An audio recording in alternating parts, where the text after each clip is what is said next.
to find out who you all are in terms of, are you all artists in some way or other?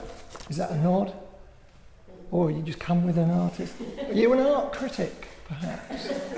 An artist expressing something from within, and I'm talking strictly abstract painting or abstract art. Anybody like to say anything? Do you think the artist is expressing something from within when they make a picture? Yes or no? Yes, I do, yes. So that's a unanimous yes. So we're diametrically opposed in that point of view.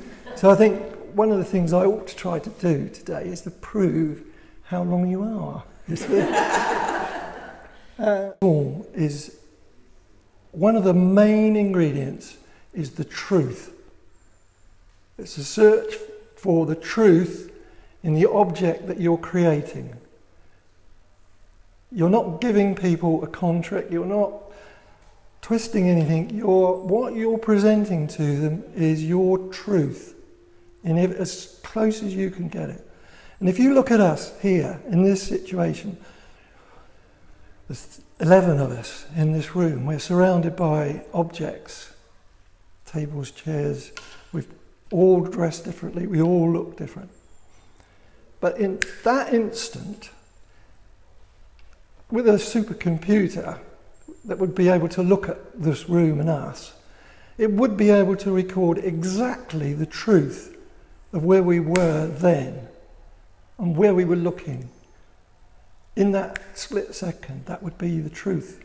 At this point I've underlined, we need to remind ourselves that the sort of abstraction we see on the walls of this exhibition is lent to us from another age. The concept was born around the turn of the century, Kandinsky, etc., as far as modern art goes. Colour, line, form, texture are the subjects for the paintings. Kind of poetry that would evoke an emotional response. So, you've got this. We've all got one of these. Now, if this was a big whole full day lecture and we all had little pots of paint and sticks of charcoal, and I gave that to you, what would you, if you were forced to do it, make a start? You're going to make a start. Yeah, get your answers ready. Could be anything. Anything. Yeah. Go on then. I don't know, a piece of charcoal in my hand or something, I don't know. No, it's got to be on the canvas. Yes. Why don't you give the canvas a kiss? You're wearing lipstick. I see. I've got some lipstick. Yeah, you could do that. No. But you could start a picture like that. And you would end up with a kiss mark here. And then you see, you've got a kiss mark there. You're supposed to be making a work of art. But the question is, what are you going to do next?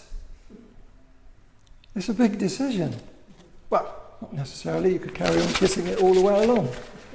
More lipstick, more colours.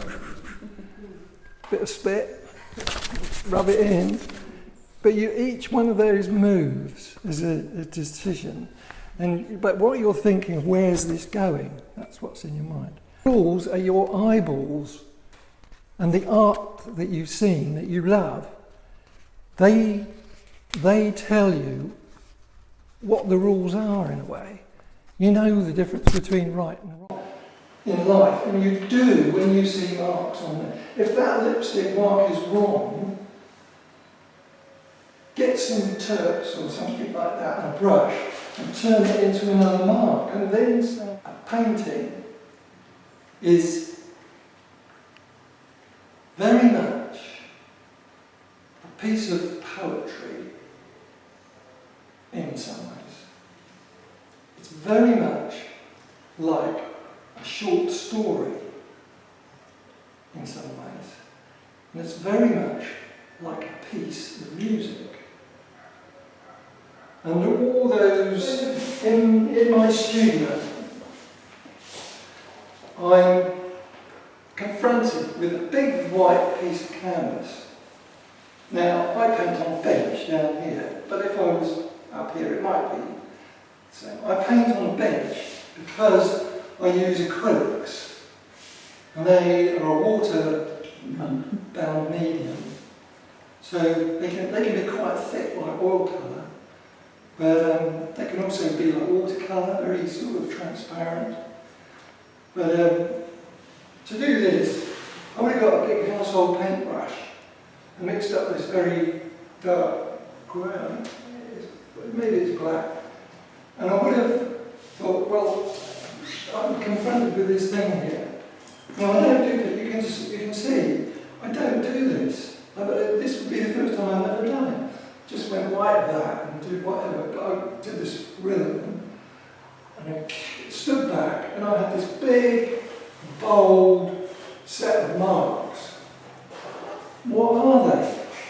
They don't represent anything at all.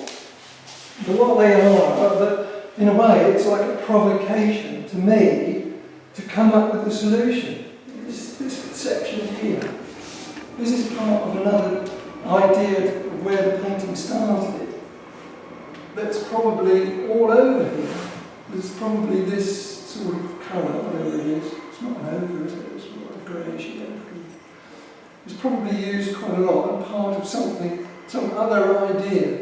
There's this carving in here of something that existed, something to do with that probably.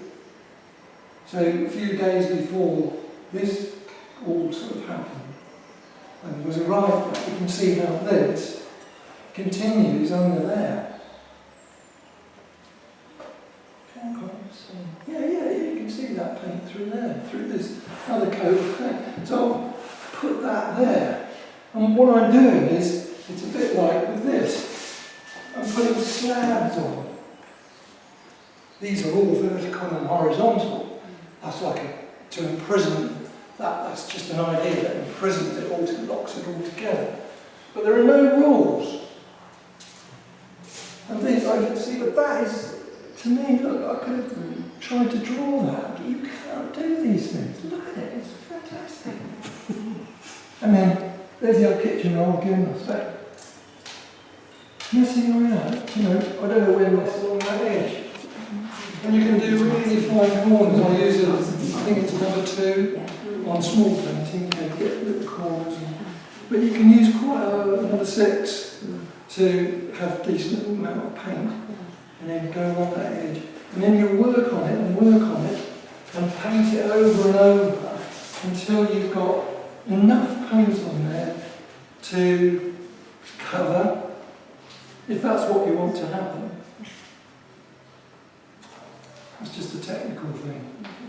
I don't know where we're getting up to now. We've come quite a long way. I've made my very self-opinionated ideas apparent, haven't I? You work on more than one painting at a time.